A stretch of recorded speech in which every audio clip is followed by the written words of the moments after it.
Hello everyone, my name is Alberto and welcome back to my channel. So in the last videos we saw how to knit and purl, and now we're gonna do the first stitch that combines them together. So I would say it's one of the first basic stitches in knitting, and it's called stockinette or stocking stitch.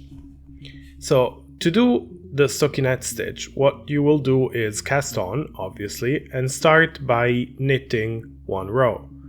So exactly as in the knit stitch video, we're just gonna knit the whole row, being mindful of where the yarn goes, keeping it in the back, and inserting the needle from left to right in the front of the work. So we're just gonna knit the whole row like so. And when we get to the end, we're gonna turn our work as usual, switch the needles. This time though, instead of knitting the whole row, we're gonna purl the whole row. And this means we're gonna keep the yarn on top of our working needle.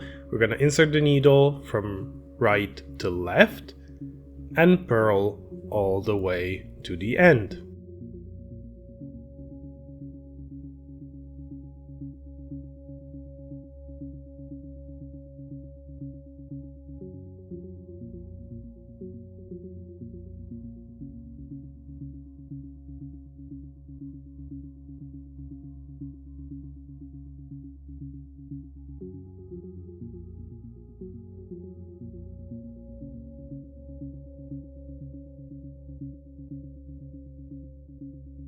When we get to the end of the work, we're gonna switch it again.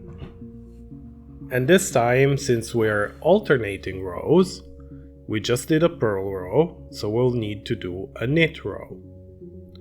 And that's pretty easy just by looking at it, because you'll notice that in the knit row, we have these little V's, and in the purl rows, we have these bumps in the back. I'll show you better later. But in this case, we just did a purl, so we're gonna do a knit row. So again, knit the whole row.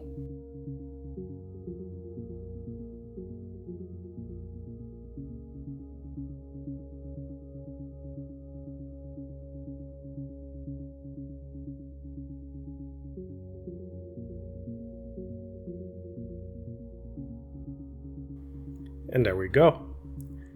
As you can see, it's starting to form and we're starting to notice the differences. In the back, you will see that we have the purl row, and that is going to be the back of our work. And it looks exactly like it did just in the knit or just purl stitches. But the front, however, looks very different. It looks flat, smooth, it has these V's going down the work. And this also helps in identifying what stitch to do, because if you see these bumps, it means that was a purl row, while if you see the V's, it means it was a knit row. So depending on the pattern you're working, in this case, we know we are going to do the same pattern that we see. So in the V's, we're going to do the V's, in the purls, we're going to do the purls. And this is how it looks after a bit of rows. It's very nice and smooth in the front and it has this bumpy back. It tends to curl up. That's why when it's used in a pattern, usually there's a border.